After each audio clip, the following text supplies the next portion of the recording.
I'm Magali Bustillos. I work with Maricopa County Environmental Services, and I'm part of the Chain Food Institutional Care and Food Production Program. Being that these places are for more sensitive groups, are they held to a higher standard than just any other restaurant on the street?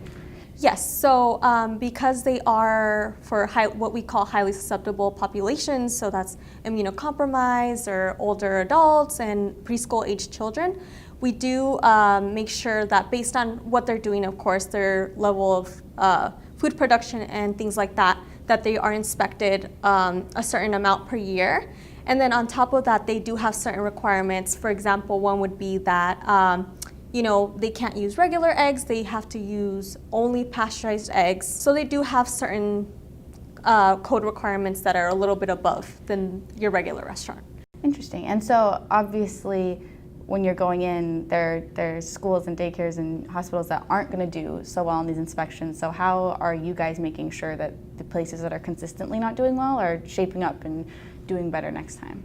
As those repeat, we try to do interventions to try to help with training and help them with their policies and things like that. But if that's not helping and they continue to have like a pattern of noncompliance, then they would go through our regular legal process that any other restaurant would have. And how important is that education for the people that are running the kitchens?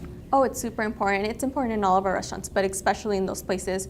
When you let someone in a kitchen know that, you are serving a highly susceptible, this is why this is so important, and you provide them with training and resources that we have, they're usually pretty receptive, and yeah, it is. I think it's based on education. When a daycare or a school is kind of going through that legal process that you had mentioned, is there any obligation for them to inform parents or the children? All our inspections are public for the public. So you can go to our website and you can find inspection reports on there. I know sometimes for daycares, through other agencies that they might be a part of, those agencies require them to post their letter grade or to post that inspection report in the front area with the kids. So they should be able to get that inspection report or see those past inspection reports through the daycare. But if not, it's all public information and they can look it up online. So ultimately it's up to the parents Yes. to go through that process. Yes. I know that some can opt out of getting that letter grade through you guys. Mm-hmm. What is that process when you go in kind of to let them know whether they want to be a part of the letter grading process or they don't want to be? So that's usually something we ask in the very beginning of the inspection. We introduce ourselves, kind of talk to them a little bit, and then we ask them, would you like to do a letter grade today? And it is optional each and every time.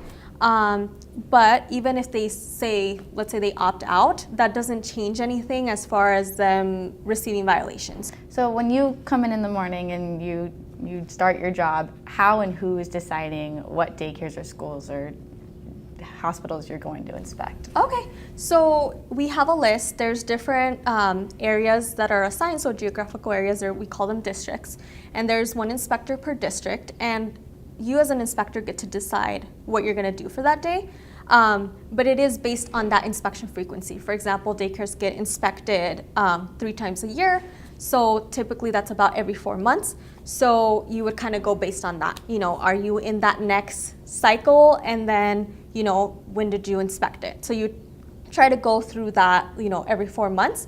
Obviously, the public can submit a complaint for something like a daycare. So if a complaint does come in, then that would be something we prioritize for that day.